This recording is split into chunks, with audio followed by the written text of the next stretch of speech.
Hi Maisie, I just watched Companion and I lied. I actually watched it 2 days ago. This review could have been out earlier, but I wanted to enjoy my weekend. Anyway, let's talk about it. As always, let's kick off this thing with a letterbox synopsis. A billionaire's death sets off a chain of events for Iris and her friends during a weekend trip to his lakeside estate. Companion stars Sophie Thatcher, Jack Quaid, Lucas Cage, Megan Surrey, Harvey Guillen, and Rupert Friend. This movie is also directed by Drew Hancock, which, fun fact, Drew Hancock wrote Fred 3. I bet you didn't see that one coming. So Sophie Thatcher plays the lead named Iris, who is the girlfriend to Jack Quaid's character, whose name I forgot, Josh. Of course, it was something like Josh.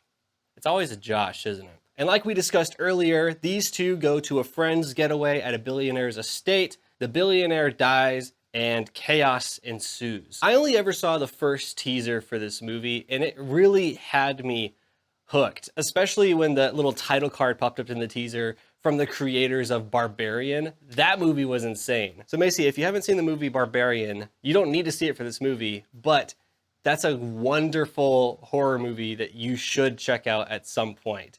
It makes me extra creeped out by Airbnbs. But I genuinely had a blast with this movie. I think it's extremely well written. It's got wonderful themes, over the top characters, but not in a way that pulls you out of the movie. I can't stress enough how much I love the writing of this movie, and I think that's extra heightened because of how well the movie succeeds around the writing. So everyone's acting is on point. The cinematography is on point. The music selection is on point.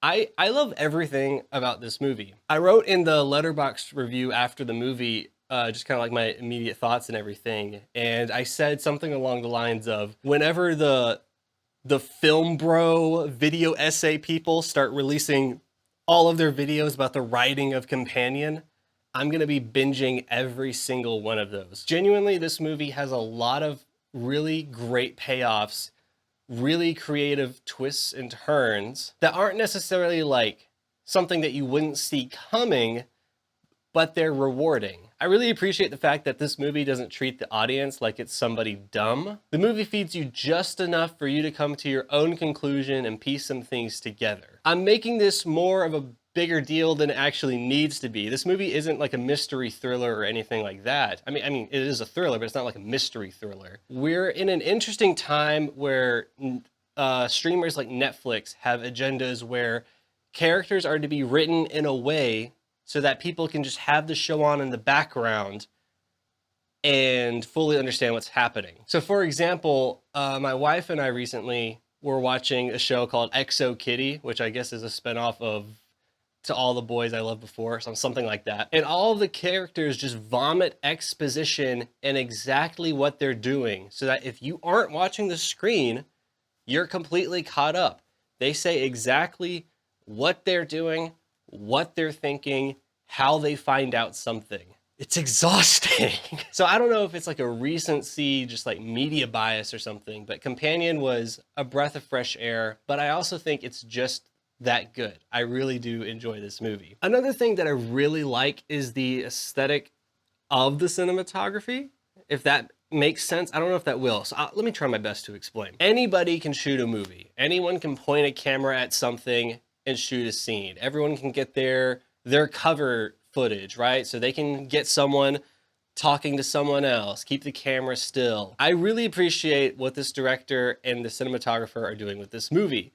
They're actually moving the camera, they're doing really creative things with it, and they're using focus in a very interesting way. When something needs to be emphasized, it's in focus. Everything else is heavily out of focus. You're locked in to what the director is wanting you to lock in on. It's a very basic trick, but it's used very effectively in this movie.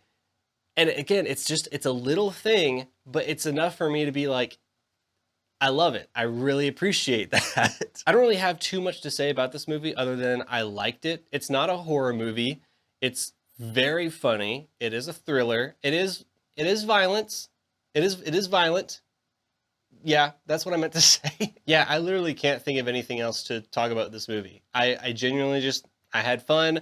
It's really well made, at least in my opinion, and I will probably be watching it again very soon. So Macy, should you run to theaters to watch Companion? Yes, you should run to theaters to watch Companion. Don't wait for streaming. Don't go if you happen to have an off day. Run to theaters, watch Companion. It's worth the ticket price. So anyways, guys, short, sweet, to the point review. Let me know what you think. Did you like Companion? Did you dislike Companion? Let me know in the comments, and I'll see you at the movies.